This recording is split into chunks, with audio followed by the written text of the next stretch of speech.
요한계시록 2장 1절로 7절입니다.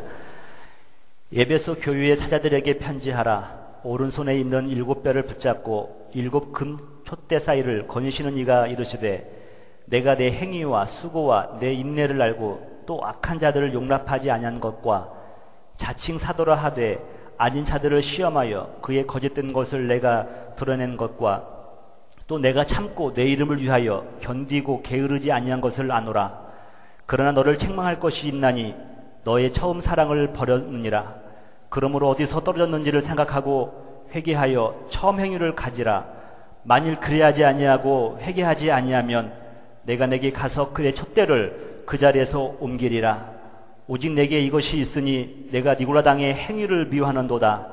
나도 이것을 미워하노라. 귀 있는 자는 성령이 귀들에게 하시는 말씀을 들을지어다. 이기는 그에게는 내가 하나님의 낙원에 있는 생명나무의 열매를 주어 먹게 하리라. 아멘. 예수님이 꿈꾸는 교회의 두 번째 시간입니다. 영원히 변하지 않을 것을 붙들다라는 제목으로 말씀을 드리도록 하겠습니다. 저는 언젠가 한번 영국 교회의 영상을 본 적이 있습니다. 근데 제가 큰 충격을 받은 것이 뭐냐면 겉에서 보기에는 너무도 멋있는 거룩한 성전이었어요.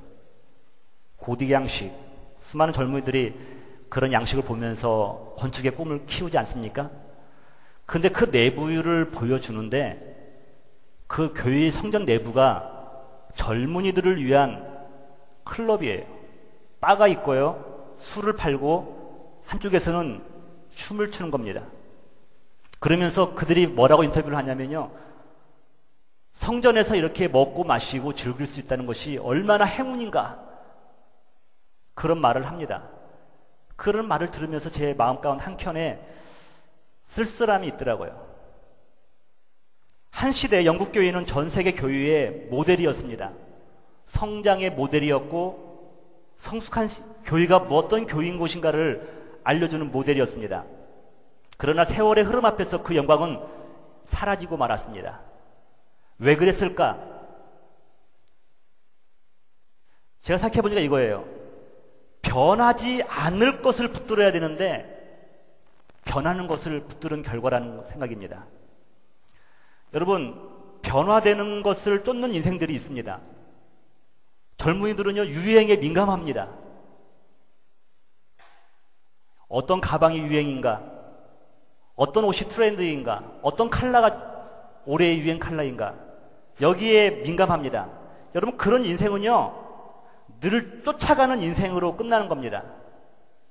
쫓아가다가 인생을 다 허비하고 나중에는 후회하는 인생이죠. 남들의 기억 속에 잊혀지고 더 이상 남지 않는 인생입니다. 여러분들이 믿거나 말거나 저도 젊은 시절이 있었습니다. 제가 20대 초에 길을 걸어가면요, 젊은 아가씨들이 저를 뒤돌아보는 거예요. 저도 그런 시절이 있다는 겁니다. 근데 지금은 어떻습니까? 제가 뒤돌아보죠, 이렇게. 세월 앞에서 변하는 거죠. 우리의 미모도 변하게 되어 있습니다. 여러분, 변할 것을 붙드는 것처럼 어리석은 인생이 없는 겁니다. 하지만 지혜로운 인생은요, 변화되지 않을 것을 쫓는 인생이라는 겁니다.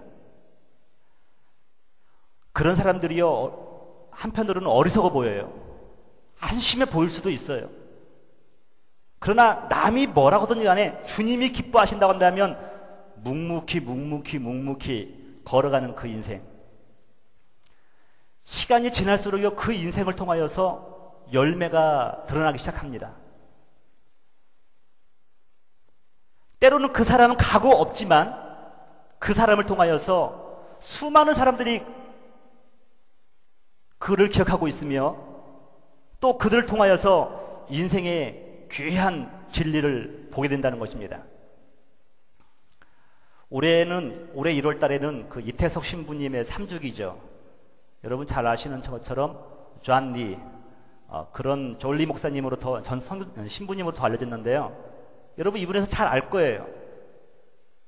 비록 우리와 종교적 신념은 약간 차이가 있을 수도 있지만요, 결국 그분의 삶이 추구했던 것들이 우리와 같은 가치관, 신앙관이기 때문에 제가 여러분에게 한번 소개해 보려고 합니다. 그의 삶을 엿보게 되면요, 우리가 붙잡아야 될 것이 무엇인가를 알게 해줘요. 수단의 남부에 있는 톤즈에서 그는 의료와 선교, 교육 선교로서 일생을 죽을 때까지 섬기던 사람이었습니다.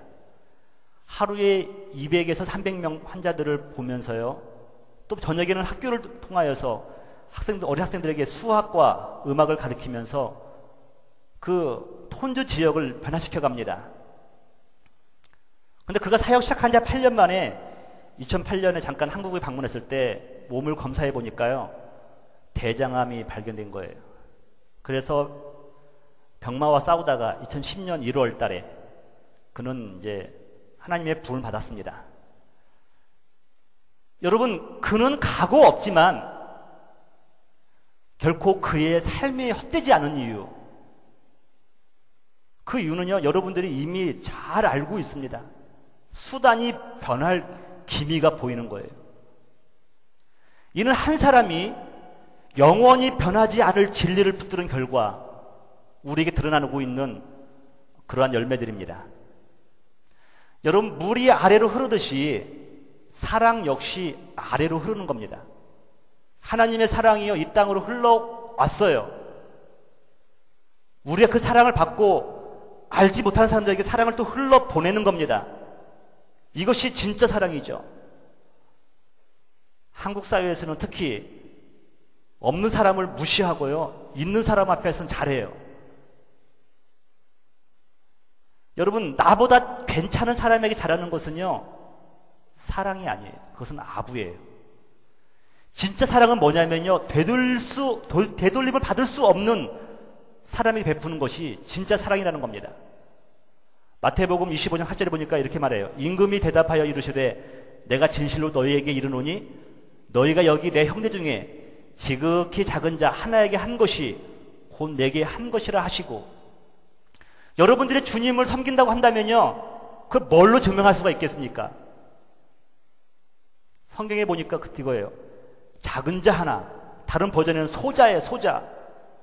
지극히 작은 자, 내가 하나를 주면은 반기도 돌아오지 않을 사람이에요.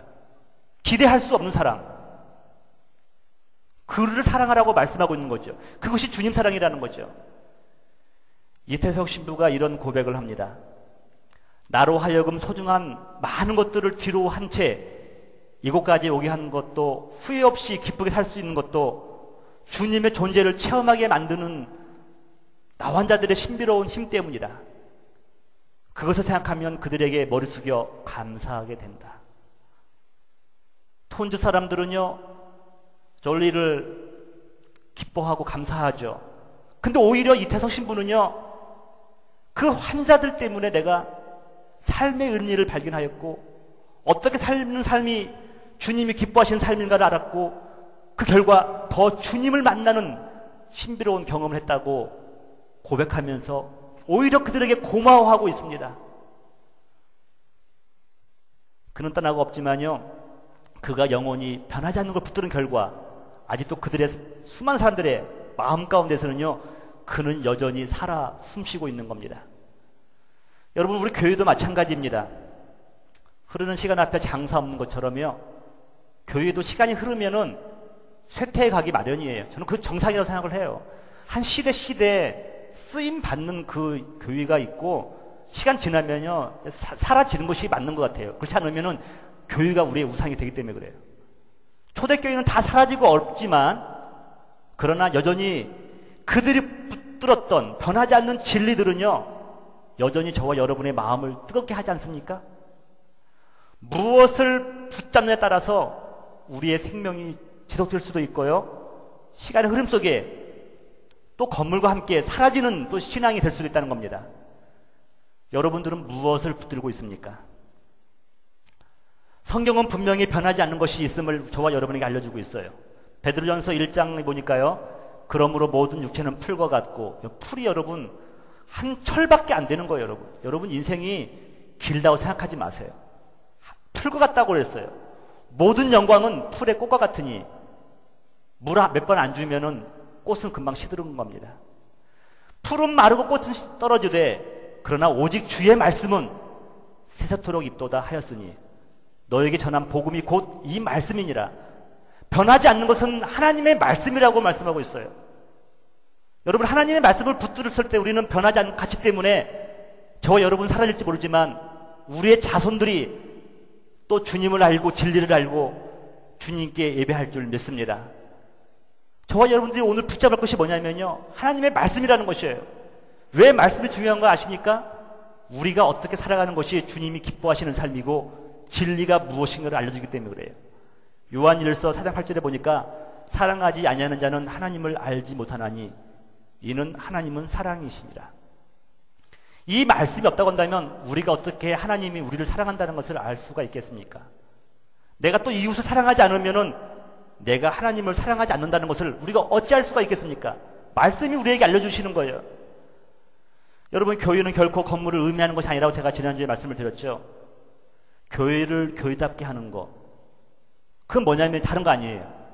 예수 그리스도의 공동체 안에서 결코 변하지 않는 진리를 붙들 인생들이 모인 곳이기 때문에 그렇다는 것입니다.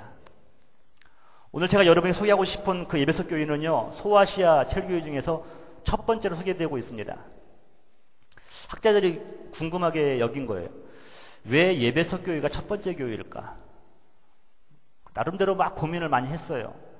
에베소 교회는 다 잘한 것만 아니고 서문학 교회는 칭찬만 받았는데 내용으로 보면 서문학 교회가 좀 앞에 가야 될 텐데 왜 에베소 교회가 먼저 왔을까? 근데 이유는 단순하더라고요. 반모섬에서 가장 가까웠어요. 반모섬에서 가까웠기 때문에 에베소 교회를 먼저 하는 겁니다. 제가 오늘 말씀을 준비하다 보니까 원고가 한 9장이 나오는 거예요. 그러면서 이걸 다 전했다가는 성도들이 다 기절하게든지 아니면 졸든지 하시겠다 싶어가지고 많이 줄였습니다. 줄였는데도 불구하고 좀 버겁지만 여러분과 함께 이 에베소서를 통하여서 주신 메시지를 한번 생각해 보려고 합니다. 첫 번째는 뭐냐면요, 주님은 우리의 모든 것을 아신다는 거예요. 소아시아 7교회에게 주시는 예수 메시지를 보니까요, 내가 너를 안다는 거예요. 다 말해요. 이 사대교회, 네 번째 사대교회를 제외하고는 주님 말씀하기를 뭐냐면 내가 너희를 안다 그래요. 너희들을 행위를 아노니, 너의 믿음을 아노니, 너의 신앙을 아노니, 주님이 다 아신다는 겁니다. 여러분, 주님께서 저와 여러분을 아신다고 했을 때요, 이 두 가지 반응이 있는 것. 첫 번째는 뭐냐면 음에 두려워. 주님이 나를 아신다고 했을 때 두려워하는 인생이 있는가 하면 또 하는 인생은요, 위로가 되고 힘이 되는 인생이 있어요. 제가 교육자지만요, 제가 죄송합니다만 여러분들에게 마음을 오픈 못하는 것들이 있을까요, 없을까요? 여러분들 내가 제 마음에 오픈하면 여러분들이 힘들어하고 여러분들도 목사가 저거밖에 안 되나 그렇게 싶을까봐 오픈을 못하는 것이 있어요. 그런데 같은 처지에 있는 동역자를 만나잖아요. 저도 모르게 마음이 오픈이 되는 거예요. 이게 저의 흉인데, 창피한 것인데도 불구하고 오픈을 해요. 그러고 나면 마음이 후련해지고요, 치유를 경험하게 되는 거예요. 주님이 우리를 안다는 것은요, 두려운 것이 아니에요, 여러분. 저와 여러분에게는 위로가 된다는 겁니다. 저는 생각할 때 많은 교회와 사역자들이 주님이 우리를 아신다, 이것만 머릿속에 염두에 두어도요, 상당히 우리의 신앙은 정도를 걸어야 할 수 있다고 저는 생각합니다.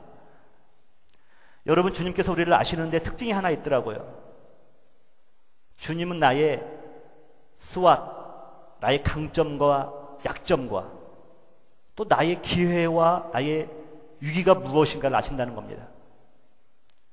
여러분들이 2013년도를 한번 출발하면서 여러분들 인생을 한번 이렇게 종이에 놓고 한번 그려보세요. 나의 스트렝스는 뭘까? 나의 위크네스는 뭘까? 나의 기회는 뭐고 나의 위기는 뭘까? 그러면서 여러분들을 객관적으로 한번 보는 시간도 필요하죠. 그걸 보시면 주님이 저와 여러분을 보시는 거예요. 요즘에 한국의 프로그램들이 막 세계적으로 유명한데요, 그 오락 프로그램 중에서 요즘 트렌드가 뭐냐면 그 오디션 형태를 띠고 있는 그런 프로그램들이 인기가 많습니다. 근데 한 심사위원이 그런 얘기를 하더라고요. 참가자가 노래를 하든 개그를 하든 연기를 하든 간에 그 오디션 프로그램에 나왔던 그 참가자가 서는 순간 자기의 눈은 결점이 무엇인가, 무엇을 못하는가, 그걸 지적하기에 바쁘다는 거예요. 여러분, 그건 하나의 프로그램이가 그렇지만 그 사람의 인생에 있어서 그런 관점으로 살아간다고 한다면 그 사람만큼 불행한 사람이 어디 있겠습니까? 불행한 사람은요, 상대방의 장점이 많이 있음에도 불구하고 단점 한두 개 때문에 그 사람이 아니라고 말을 해요. 그런데 우리 주님은 관점이 달라요. 단점이 많은데 그 중에 한 장점이 있어가지고 그걸 내가 사용하겠다는 거예요. 할렐루야. 그 주님이 저와 여러분을 붙드신다는 것을 믿으시기 바랍니다. 저에게 저도 단점 많잖아요. 근데 하나님이 쓰시는 건 결국 뭐겠어요? 저 단점을 쓰겠어요? 저희는 장점을 쓰시겠죠? 예수님의 관점은 뭐냐면요, 저와 여러분들의 단점이 아니라 여러분들의 가능성, 장점을 보시고 저와 여러분을 부르신다는 겁니다. 나다나엘이 빌립을 통하여서 예수님께 나옵니다. 근데 나다나엘은 저분이 누굴까 궁금했겠죠. 근데 요한복음 1장 4장 48절에 보니까 예수님이 그를 알고 있어요. 나다나엘이 이르되 어떻게 나를 아시나이까? 예수께서 대답하여 이르시되 빌립이 너를 부르기 전에 내가 무화과 나무 아래에 있을 때에 보았노라. 여러분, 무화과 나무 아래는 뭐냐면 도서관이에요. 남들이 내놓고 길에서 공부하면 티난다고 할까봐 안 보이는 데서 공부하는 거예요. 무화과 나무 아래는 뭐냐면요, 나의 기도의 골방이에요. 대놓고 기도하면 남들이 뭐라고 할까봐 남들에게 말하지 않고 혼자 하나님 나라의 의로운 나라가 이루어지기 위해서 기도하는 장소예요. 무화과 나무 아래는요, 하나님과 영적인 교제 장소예요. 아무도 몰라요. 나다나엘이 그거 하는 것을 드러내질 않았어요. 그런데 주님이 아신다는 겁니다. 여러분 생각해 보세요. 나다나엘이 젊은 총각이라고 한다면 예쁜 아가씨한테 수작 걸 때는 없었을까요? 지나가는 아름다운 여인을 보면서 한번 그 고개를 돌려보지 않았을까요? 여러분, 근데 그런 것을 아신다고 하지 않고요, 유독 네가 의로운 나라가 임하기 위해서, 나를 찾기 위해서, 그때 묵상하는 시간을 주님께서 아신다고 말씀하고 있어요. 여러분, 이것이 저와 여러분이 힘을 낼 수 있는 근거라는 겁니다. 제가 어저께 오픈마인드가 무엇인가에 대해서 잠깐 내가 어떤 분에게 들었는데, 어느 교회 찬양단을 세우는데 기타를 잘 치는데 불신자들을 세운대요. 여러분, 불신자들을 세운다고 한다면 여러분들은 어떻게 했습니까? 말이 많을 거예요. 그런데 그 목사님은 고집스럽게 불신자 기타리스트를 세우고요, 그로 하여금 찬양을 같이 인도하도록 멤버로서 초청한다고 합니다. 그런데 어떤 결과가 있냐면요, 한 주가 지나고 두 주가 지나고 시간이 지난 다음에는 그가 주님을 알고 주님을 진짜 찬양하는 사역자가 된다는 것입니다. 이것이 바로 저와 여러분들이 주님께서 우리를 모두 바라보시기 때문에 우리가 오픈할 수 있는 모든 것들이 있다는 것을 알아야 된다는 것입니다. 우리 1장 14절에 보니까요, 예수님의 모습이 이렇게 나와요. 그의 머리와 털의 희기가 흰 양털 같고 눈 같으며 그의 눈은 불꽃 같다 그랬어요. 이 무슨 말이냐면 못 볼 곳이 없다는 거예요. 여러분, 어두운 가운데서도 볼 수가 있고요, 모두 다 같이 바라보신다는 거예요. 그 예수님이 저와 여러분을 아신다는 겁니다. 우리의 약점도 아시고 장점도 아시고 강점도 아시고 또 우리의 부족함이 무엇인가도 아신다는 거예요. 여러분, 그 예수님 앞에서 우리를 알고 우리를 찾으시는 그 주님, 여러분 이 주님을 2013년에는 꼭 찾으시고 예배하는 여러분 되시기를 주님의 이름으로 축원합니다. 그 주님 만날 때 저와 여러분을 진정으로요, 편안함을 누리고 우리 행복감을 누릴 수가 있는 거예요. 두 번째는 뭐냐면요, 신앙적 행위가 있는 교회가 에베소 교회였다는 겁니다. 칭찬의 내용을 보시면요, 우리에게 참 이렇게 찔림을 주잖아요. 내가 내 행위와 수고와 내 인내를 알고 또한 악한 자들 용납하지 않는 것과 자칭 사도를 하되 아닌 자들을 시험하여 그의 거짓된 것을 내게 드러내는 것과 3절로 그렇고요. 내가 참고 내 이름을 위하여 견디고 게으르지 아니한 것을 아노라 그랬어요. 여러분, 지금 우리가 여러분 교회에서 행위 얘기하면 여러분들 어떤 분들은 우리가 행위로 구원받나라고 여러분 오해하시는 분들이 있어요. 여러분 지금 이 교회한테 편지한다는 건 뭐냐면 최소한 중생을 경험한 교회예요. 중생을 경험한 교회가 중생한 이후에 예수 그리스도를 주로 영접한 후에 어떻게 살아갈 것인가에 대해서 말씀해주고 있는 겁니다. 한마디로 에베소 교회는요, 하나님과 이웃을 부지런히 섬긴 교회였습니다. 전 참 우리 교회가 희망적인 게 뭐냐면요, 제 머리에서만 나오면은 한 절반도 안 될 것 같아요. 주님이 원하시는데. 근데 하나님께서 저와 여러분이 함께 하시게 만드신다면서 여러분들과 같은 의견을 나누게 하시고 우리 교회가 이 지역사회와 선교를 어떻게 감당할 것인가 그 의견 듣다 보니까요, 제가 제 역량보다 몇 배씩이나 더 올라가는 겁니다. 만약에 제 머리로만 했다 온다면 여러분 우리 교회는 이 모습을 벗어나지 못할 거겠죠. 2013년도에는 우리 교회가 우리 지역사회에서 소외받는 노인들도 우리가 한번 되돌아보려고 하고요. 되돌아보는 게 아니라 그들에게 사랑을 받는 거죠. 이태선 신부처럼 사제가 사랑을 받고 또 선교지와 선교사를 섬기면서 우리가 그들의 사랑을 찾는 거죠. 에베소 교회는 그런 교회였습니다. 외로운 사람을 환대하고 노인을 방문하고 섬김의 모델이 있는 교회가 에베소 교회였어요. 또한 그들은요, 박해를 받았던 교회였습니다. 예수 믿는다는 거 여러분 지금은 행복하잖아요. 그러니까 누가 예수를 진짜 믿는가 안 믿는가를 몰라요.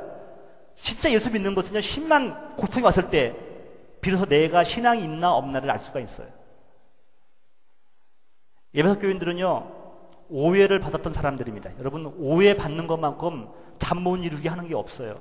나는 그런 뜻이 아니었는데 오해를 받으면요, 괴롭잖아요. 에베소 교회는 어떤 오해를 받았냐면, 쟤네들은 불신앙자다, 무신론자라는 오해를 받은 겁니다.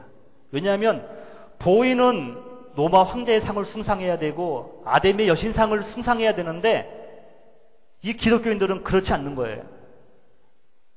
보이지 않는 것들을 나누고 사랑하고 섬기고 예배하는 것을 볼 때 에베소 교인들은 무신론자라는 그런 오해를 받은 겁니다. 너무도 괴로운 거죠.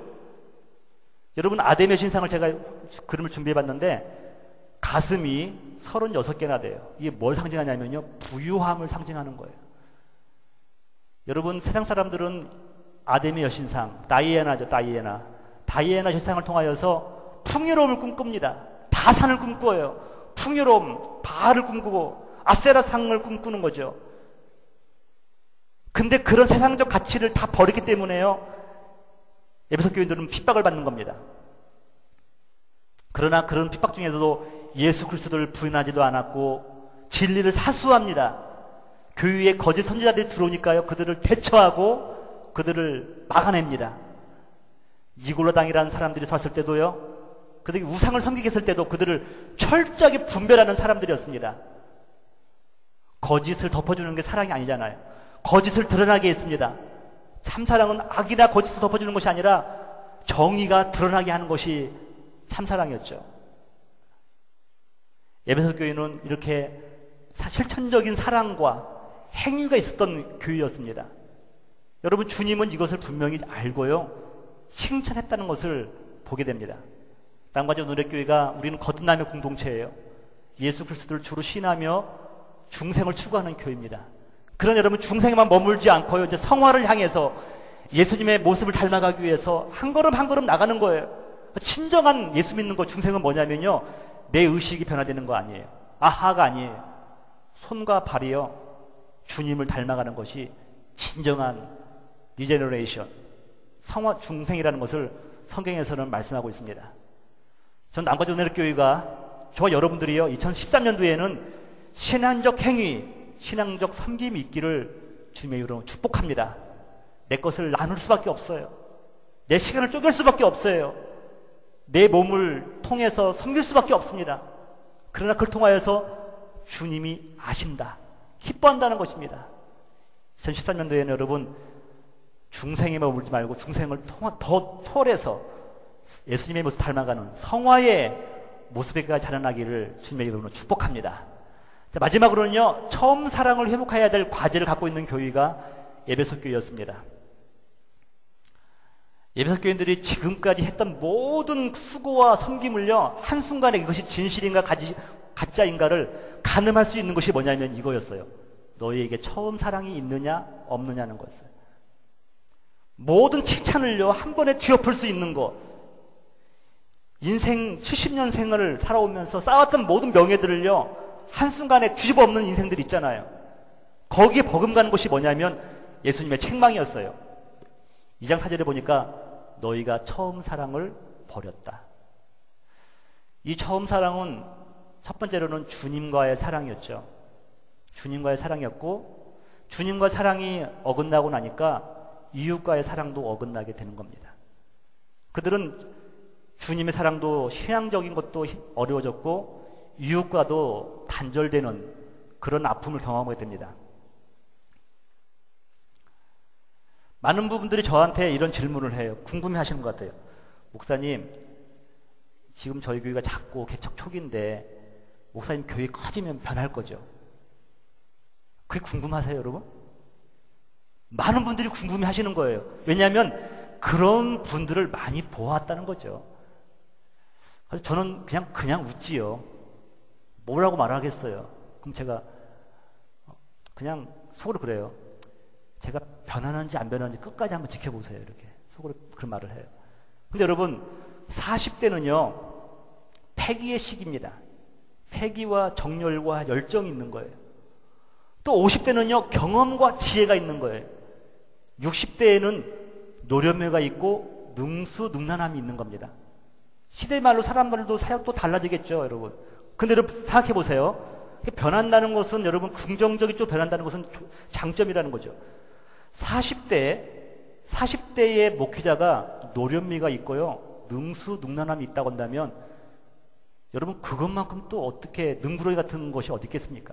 근데 꼭 반대로 60대의 사역자가요 패기와 도전적인 것이에요.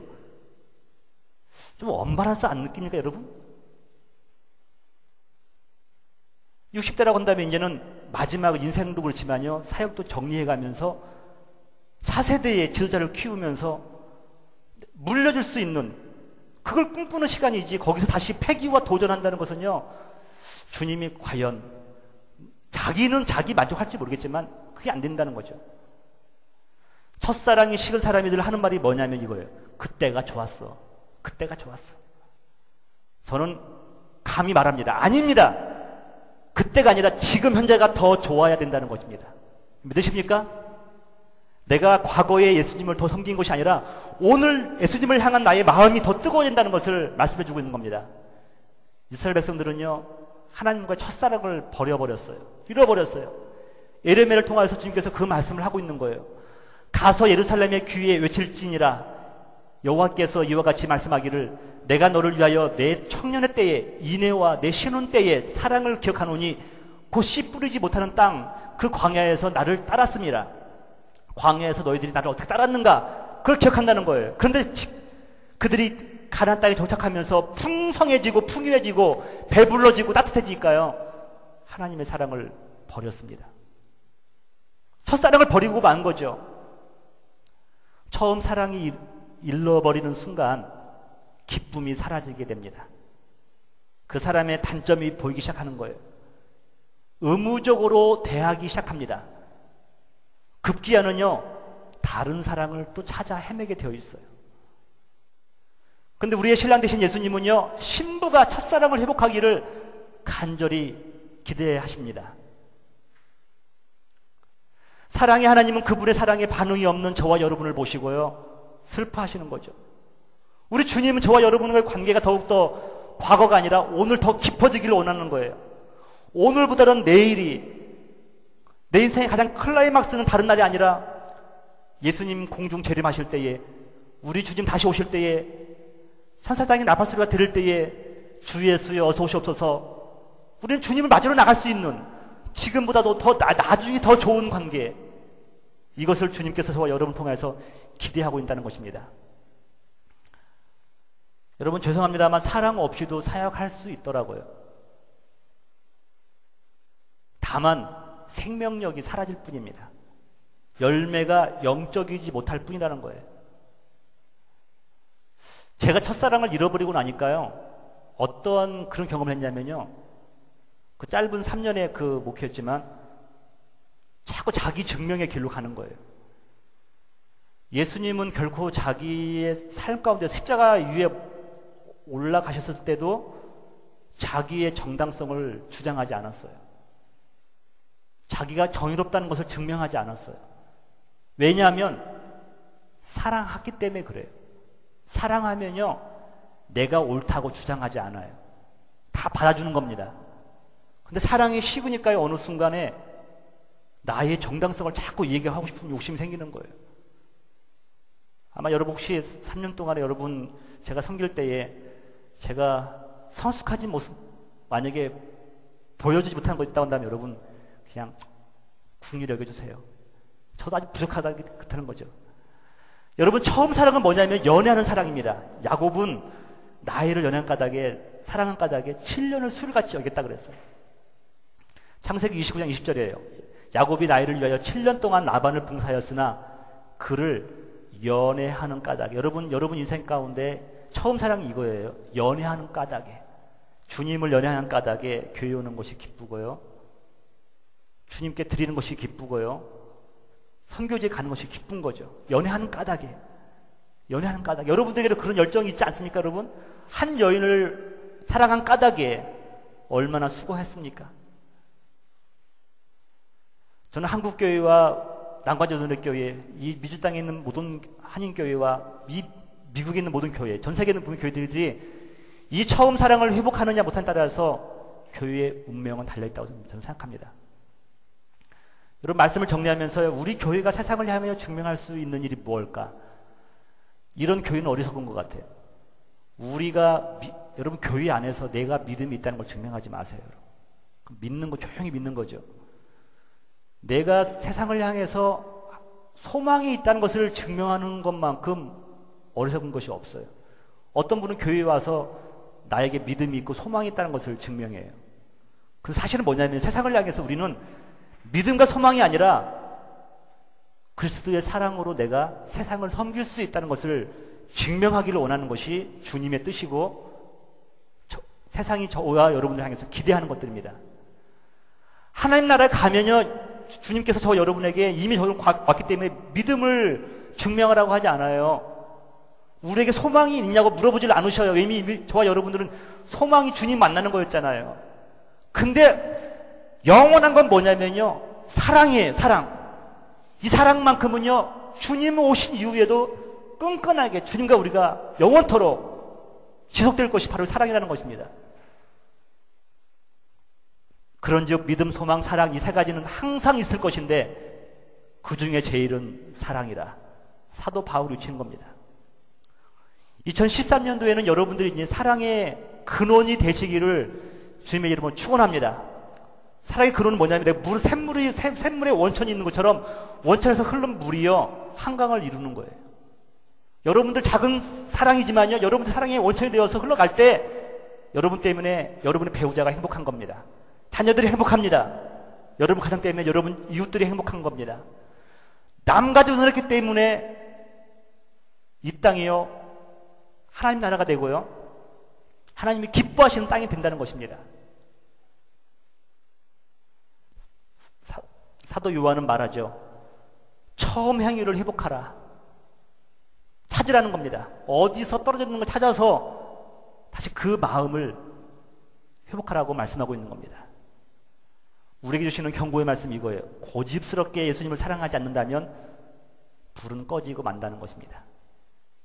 오늘 말씀 마치시면서 새해에는 변하지 않을 진리를 붙들고 나가는 여러분 되시기를 주님의 이름으로 축복합니다.